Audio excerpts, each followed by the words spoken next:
আমাদের এই সমাজের নারীরা সভ্য না অসভ্য ভাই? সভ্য। ভদ্র নারীগুলো ঘর থেকে বাইর হয় না। এবার পলিটিক্স মার্কে একটা বইয়ের মাধ্যমে তারা বলে দেয় যে এটি উমুকের বউ ঘর থেকে বাইর হচ্ছে না, এজন্য 500 টাকা কাঁচা একটা নোট দিয়ে বলে আপনি আমাদের দলের পক্ষে ভোট কালেকশন করবেন আর ঘর থেকে বাইর হবেন। নাউজুবিল্লাহ বলবেন না?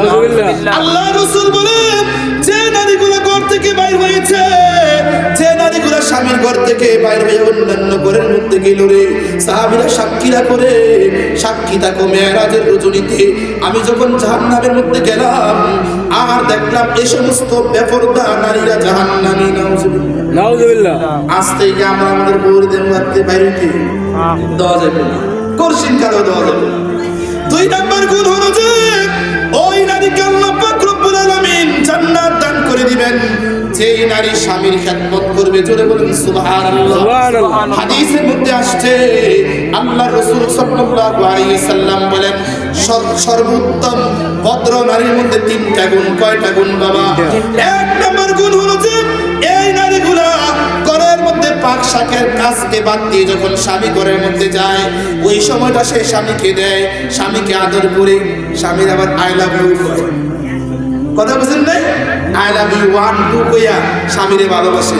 রাসূল বলছেন যে নারী তার স্বামীকে সময় দিল সকাল থেকে সন্ধ্যা পর্যন্ত, সন্ধ্যা থেকে নিয়ে সকাল পর্যন্ত ঘরের মধ্যে থাকলো আর স্বামীকে সময় দিল, আমি আল্লাহর রাসূল ঘোষণা দিলাম এই নারীগুলোকে আল্লাহ জান্নাত দান করবে। সুবহানাল্লাহ।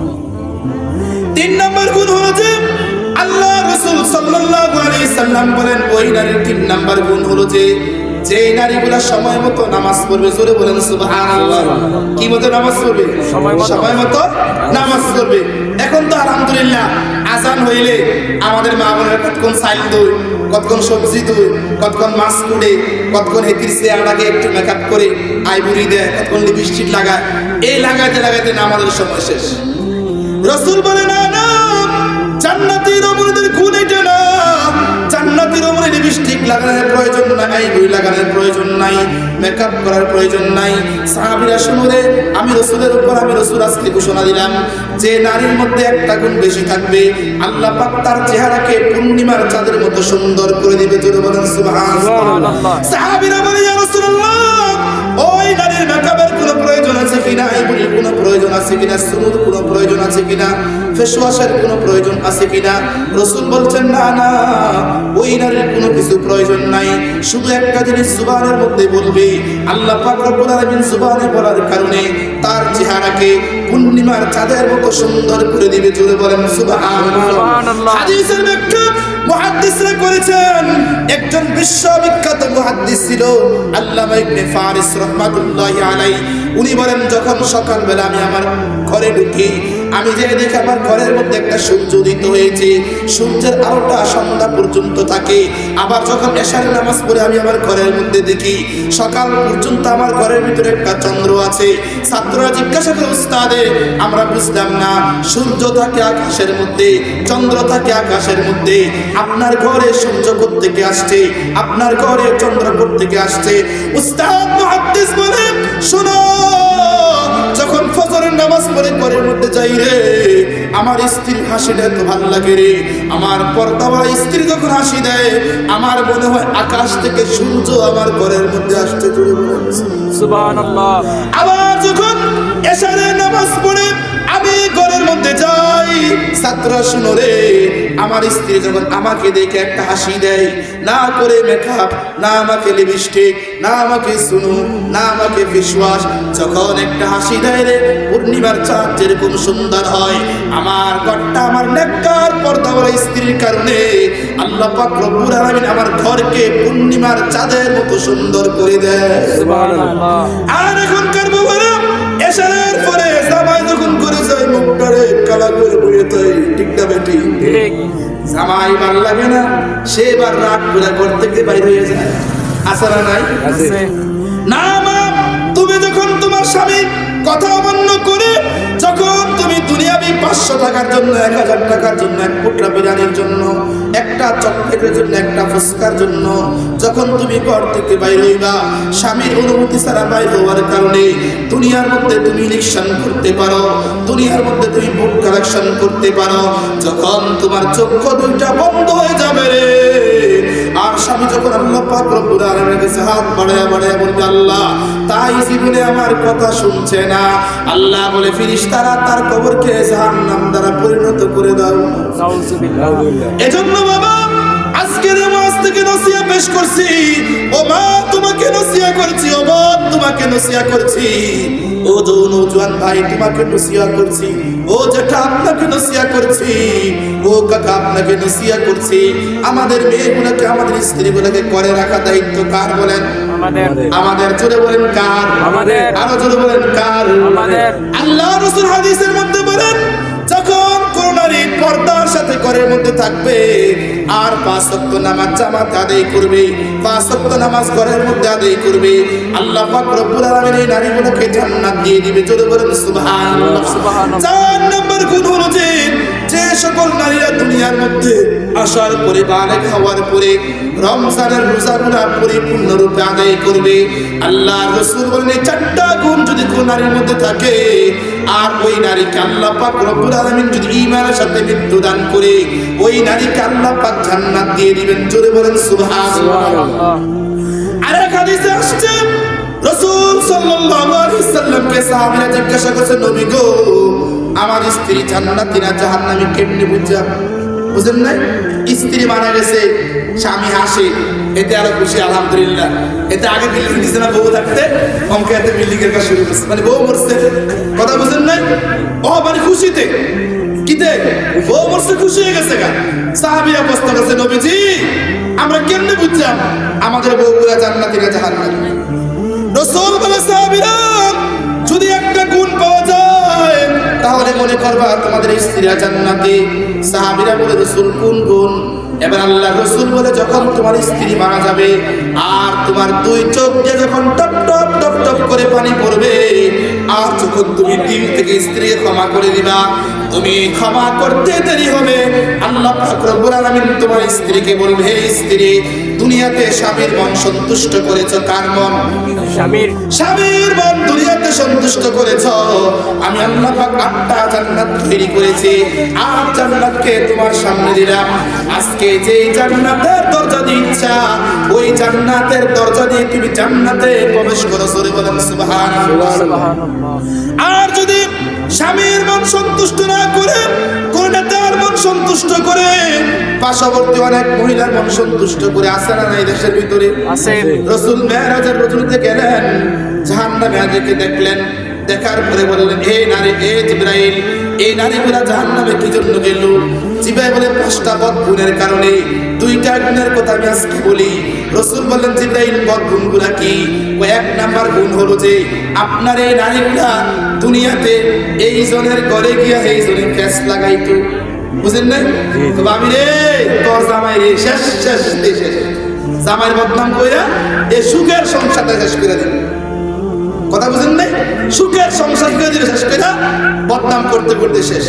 2 নাম্বার গুণ হলো যে সকাল থেকে নিয়ে সন্ধ্যা পর্যন্ত একটা স্বামী সারাদিন পরিশ্রম করে তো পরিশ্রম কইরা কমচা আমাদের পরিশ্রম কাল্লাই কমচা স্ত্রীর জন্য বললে গিয়া তাই লেগে পরিশ্রম করি। বুঝেন নাই? কাল লেগে তাই লেগে পরিশ্রম করি। সকাল থেকে নিয়ে সন্ধ্যা পর্যন্ত আমি যখন আমার বউর জন্য পরিশ্রম করি আর সন্ধ্যাবেলা যখন টাকাগুলা নিয়ে বাসায় ঢুকি আমার বউ খুশি হয়ে যায়, আনন্দ হয়ে যায়। কিন্তু টাকাগুলা দেওয়ার পরে কয় এই করা টিয়া দিছ তোমার ভাই আবার করে একটা টিয়ার শো দেখলাম আসারা নাই। একটু ঝগড়া হয়েছে তোমার ঘরে আবার করে আমার দেখবার খাবারও তুমি ভালো করে খাওয়াইছো না, শুকরিয়া করে না করে বলেন। আল্লাহ রাসূল বলেন ওই কাল কিয়ামতের কঠিন মাহশরে আল্লাহ পাক রব্বুল আলামিন এই সমস্ত নাশুকরিয়া নারীগুলোকে জাহান্নামের আগুনের মধ্যে নিক্ষেপ করে বলবে দুনিয়াতে স্বামী যথেষ্ট পরিমাণ চেষ্টা করেছিল, তোমাকে খাওয়িয়েছে, তুমি না শুকরিয়া আদায় করেছো, আজকে জাহান্নামের আগুন দিয়ে তুমি তোমার পেটকে পরিপূর্ণ করো। গরিব বহুত নেককার মেয়ে আছে, স্বামী ইনকাম করতে পারে না, একবেলা খাইতে পারে আরেক বেলা খাইতে পারে না, কিন্তু এরপরও স্বামীর ঘর থেকে বাইর হয় না। আছে না নাই বলেন? আছে। স্বামীর অনুমতি ছাড়া ঘর থেকে বাইর হয় না, স্বামীর খেদমত করে স্বামীকে নিয়েই সন্তুষ্ট, হোক না স্বামী গরিব, হোক না কি বলেন গরিব। এখন তো মায়া বিয়ে দেওয়ার আগে পোলা বিদেশি কিনা, পোলা যদি বিদেশি হয় ডলার কামা। আমার একটা বন্ধু আছে, তো তে বিদেশ বেরা এই 50-60 লাখ টাকা কামাইছে, অথচ আমি 6 বছর চাকরি বয়সে 70-80 লাখ টাকা কামাইছি। আলহামদুলিল্লাহ কইতেন না? আলহামদুলিল্লাহ। কাছাকাছি কথা বুঝেন নাই তো? এতির মা চিন্তা করে যে আমার মায়ের যারা বিদেশ করে কিনা, সে ইউরোপ আছে কিনা, সে উমুক দেশে আছে কিনা, তার কিছু টাকা আছে কিনা। রাসূল বলছে না না, তুমি যখন তোমার মেয়েকে বিবাহ দিবা তখন দেখো ছেলে দিনদার কিনা। সুবহানাল্লাহ। ছেলে কি কিনা বলেন? হোক ছেলে গরিব। সাহাবীরা বলে ইয়া রাসূলুল্লাহ, যদি নাকি কোনো নারীর স্বামী গরিব হয়ে যায়, ওই নারীরা ঘরের ভিতরে খাবারের কষ্ট হয়, পোশাকের কষ্ট পাবে স্বামী গরিব হওয়ার কারণে। রাসূল বলছে সাহাবীরা রে, গরিবদের জন্য আল্লাহ পাক রব্বুল আলামিন স্পেশাল 3টা পুরস্কার রাখছেন। কয়টা পুরস্কার বলেন? 3টা। বলেন কয়টা পুরস্কার? 3টা। গরিবের কয় পুরস্কার? 3টা। সাহাবীরা বলে ইয়া রাসূলুল্লাহ, যেই পুরস্কার আল্লাহ পাক রব্বুল আলামিন গরিবদেরকে দান করবে ওইগুলা কি ধনীদেরকেও দিবে কিনা? আল্লাহ রাসূল বলে বিদেশি কোনো জামাইরে দিব না, বিদেশি কোনো ডলার দিবে না, ইউরোপ কান্ট্রি দিবে না, কোন ধনীকে আল্লাহ পাক এই 3টা পুরস্কার দিবে না। এই 3টা পুরস্কার একমাত্র গরিব লোককে দিবে। জোরে বলেন সুবহানাল্লাহ। সাহাবীরা বলে ইয়া রাসূলুল্লাহ, কোন 3টা পুরস্কার গরিবদেরকে দিবে? কোন 3টা পুরস্কার গরিবদেরকে দিবে একটু আমাদেরকে আপনি বলে দেন। আল্লাহ রাসূল সাল্লাল্লাহু আলাইহি সাল্লাম বলে তোমাদেরকে সাক্ষী রেখা আমাদের আয়েশা সিদ্দিকা ঘরের মধ্যে, আমাদের আয়েশা সিদ্দিকা রেখা সব সাহাবীদের সামনে নবীজি হাত দুটো আসমানের দিকে বাড়ায়া আল্লাহ রাসূল সাল্লাল্লাহু আলাইহি সাল্লাম আল্লাহর দিকে হাত বাড়ায়া বলে, আল্লাহুম্মা ইন্নী মিসকিনান ওয়া আমতিনি মিসকিনান ওয়াহশুরনি ফি যুমরাতিল মাসাকিন। আল্লাহ দুনিয়ার মধ্যে আমি গরিব দুনিয়া অবস্থায় বাঁচতে চাই না, আমি গরিব অবস্থায় বাঁচতে চাই। দুনিয়ার মধ্যে আমার স্ত্রীর হাতের রুলি থাকুক এটা আমি চাই না, কানের জিনিস এটাও আমি চাই না, গলার চেইন এটাও আমি চাই না। আমি দুনিয়ার মধ্যে এমন অবস্থায় বাঁচতে চাই যাতে করে আমার কিচ্ছু না থাকে আল্লাহ, আমার ঘরটা ছাড়া তার কিছুই না থাকে। জোরে বলেন সুবহানাল্লাহ। 2 নম্বর গুণ হলো যে আল্লাহ, আমি যখন মারা যাব আমার ইউরোপে বাড়ির প্রয়োজন নাই, আমার অমুক জায়গায় বাড়ির প্রয়োজন নাই, আমি গরিব অবস্থায় ইন্তেকাল করতে চাই। 3 নম্বর গুণ হলো যে আল্লাহ, কালকে আমাদের কঠিন মাহশরের দিন যে সমস্ত ইউরোপ কান্ট্রির স্বামীগুলা স্ত্রীকে রুলি দিয়েছে, কানের দুল দিয়েছে, স্বর্ণের চেইন দিয়েছে, এরা দুনিয়ার মধ্যে ধনী ছিল, এই ধনীদের সাথে আমার হাসরের প্রয়োজন নাই, আমার হাসর যত গরিবদের সাথে হয়। জোরে বলেন সুবহানাল্লাহ। সাহাবীরা বলে ইয়া রাসূলুল্লাহ, আপনি যদি গরিব অবস্থায় বাঁচতে চান, গরিব অবস্থায় মরতে চান, গরিবদের সাথে আপনার হাসর আল্লাহর কাছে দোয়া করছেন, আল্লাহ দোয়া কবুল করছে কিনা? আল্লাহ পাক রব্বুল আলামিন বলে, বন্ধু আপনি যখন কোনো দোয়া করেন সেই দোয়াকে আমি ফিরিয়ে দেই না, আপনাকে রাখলাম গরিব, দিলাম মৃত্যু অবস্থায় গরিব, হাসরের দিন আপনার হাসরটা হবে গরিবদের সাথে। জুড়ে বলেন সুবহানাল্লাহ। সাহাবীরা বলেন, নবীজি যারা গরিব দুনিয়ার মধ্যে গরিবত্ব জীবন অবলম্বন করবে, হালাল পন্থায় রিজিক উপার্জন করবে, যারা ধনী থাকা সত্ত্বেও ক্ষমতার বাহাদুরি দেখাবে না, যারা টাকার পাহাড় জমাবে না, যারা স্ত্রীকে হাতের রুলি আর কানের রুলি দিয়া স্ত্রীকে ধনী বানাবে না, স্বামীও গরিব স্ত্রীও গরিব, এক বেলা আনে আরেক বেলা খায় না, এই সমস্ত সাহাবীদের জন্য, এই সমস্ত উম্মতের জন্য, এই সমস্ত উম্মতের নারীদের জন্য আপনার স্পেশাল কোনো ঘোষণা আছে কিনা? আল্লাহ রাসূল সাল্লাল্লাহু আলাইহি সাল্লাম বলেন, যে সকল স্বামীরা দুনিয়ার মধ্যে গরিব অবস্থায় জীবন যাপন করবে, যে সকল স্ত্রীরা হাতের রুলির জন্য, কানের দুলির জন্য, গলার চেইনের জন্য স্বামীরে যারা যন্ত্রণা দিত না, কথা বুঝেন নাই? অমুকের বউয়ের রুলি আছে, অমুকের বউয়ের কানের দুল আছে, হাতের এই আছে সেই আছে, আমারটা নাই কিনা? না না বাবা, না না মা, আপনি কথা না বলে যদি সবর করেন আর গরিব অবস্থায় স্বামী স্ত্রী উভয়জন দুনিয়াতে জীবনযাপন করেন, আল্লাহ পাক রব্বুল আলামিন আপনাকে 3টা পুরস্কার দান করবে। কয়টা পুরস্কার বলেন? 1 নম্বর পুরস্কার, হাসরের ময়দানে আল্লাহ পাক রব্বুল আলামিন এই সমস্ত গরিবগুলোকে জান্নাতের মধ্যে উঁচু একটা প্রসাদ দান করবে। জোরে বলেন সুবহানাল্লাহ। দুনিয়ার হাদিসের ব্যাখ্যায় মুহাদ্দিসরা উল্লেখ করেছেন, দুনিয়ার মানুষ আসমানের দিকে তাকাইলে যেরকম ঘাড় উঁচু করে তাকাইতে হয়, গরিবদেরকে আল্লাহ পাক রব্বুল আলামিন জান্নাতের মধ্যে এমন একটা বিল্ডিং দান করবেন, ধনীরা আসমানের দিকে তাকাইলে যেরকম মাথা উঁচু করতে হয়, গরিবদের জান্নাতের দিকে তাকায়া তাকায়া মাথা উঁচু করবে। আল্লুর ফলাইব দুনিয়াতে কিল্লেগা বড় বুঝলাম, কথা বুঝেন নাই? ওই দিন তোমার লুলে, ওই দিন তোমার জিহ্বার পানিতে কোনো কাজে আসবে না। সাহাবীরা বললেন, ইয়া রাসূলুল্লাহ 2 নম্বর গুণ কি? কয় 2 নম্বর গুণ হলো যে আল্লাহ পাক রব্বুল আলামিন হাসরের দিন গরিবদেরকে ধনীদের 500 বছর আগে জান্নাত দান করবেন।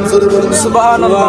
3 নম্বর গুণ, ও সাহাবীরা 3 নম্বর গুণ হলো যে, 3 নম্বর গুণ হলো যে আল্লাহ পাক রব্বুল আলামিনের যে সকল ধনী বান্দারা দুনিয়ার মধ্যে আছে, এই সকল ধনী বান্দারা দুনিয়ার মধ্যে সুবহানাল্লাহ আলহামদুলিল্লাহ জিকির কইরা কইরা যে সওয়াব কামাইবো, আল্লাহ পাক গরিবদেরকে এই ধনীদের জিকিরের চাইতে গরিবদেরকে হাসরের দিন তার চেয়ে বেশি সওয়াব দান করবে। জোরে বলেন সুবহানাল্লাহ। এজন্য মাদেরকে নসিহত করছি, জামাই করে স্বর্ণের রুলি আর হাতের চেইন, পায়ের চেইন, কানের চেইন এগুলো লেগে পাগল করেন না। স্বামীরে বলবেন দুধে গুলি দিলে স্বামী হাদি হিসেবে কই এগুলো বেচে আল্লাহ সালাম করে দেবেন। দরকার তো আখেরাত, দরকার কি বলেন? মুমিনের আবার কিতা দুনিয়া, মুমিনের দুনিয়া কিতা? রাসূল হাদিসে বলছে আদ দুনিয়া সিজনুল মুমিনিন ওয়া জান্নাতুল কাফিরিন।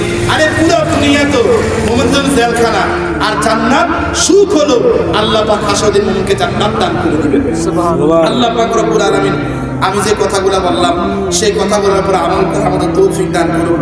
আমার আগে যিনি বয়ান করছে, আসলে যদি বাংলাদেশে 2 লক্ষ আলেম থাকে ভালো মানের, এর ভিতরে উল্লেখযোগ্য আছেন আর আমার বন্ধু মানুষ মাগরিবে বয়ান করছে, কণ্ঠ নাই। আমরা তো কণ্ঠদার খেসারা করতাম, মানে কণ্ঠ দিয়ে বয়ান করলে টিয়া নাই, বয়ান নাই, কথা বুঝেন নাই? তারা আল্লাহ মানুষ কণ্ঠ ছাড়া বয়ান করে কত গুরুত্বপূর্ণ কথা বলছে। সাথে সাথে আমার বন্ধুর জন্য দোয়া চাই, আল্লাহ পাক মুফতি নূর আমিন সাহেবকে আল্লাহ হায়াতে তৈবাকে তবিরা দান করুন। আমার জন্য দোয়া করবেন। যদি কোনো মা বোন আজকে বয়ানে কষ্ট হয়ে থাকে, আমার বয়সটা বেশি না, মাত্র 27 বছর, কথা বুঝেন নাই? বিয়ে একটা করছে, আরেকটা করছে, চিন্তা করতেছে, ইয়াং বলা হয়তো, কথা বুঝেন নাই? তা আপনাদের ছেলে হিসাবে আল্লাহর রাস্তায় আমার মাফ করে দিয়েন। ওয়া আখিরু দাওয়ানা আলহামদুলিল্লাহি রাব্বিল আলামিন। আসসালামু আলাইকুম ওয়া রাহমাতুল্লাহি ওয়া বারাকাতুহু।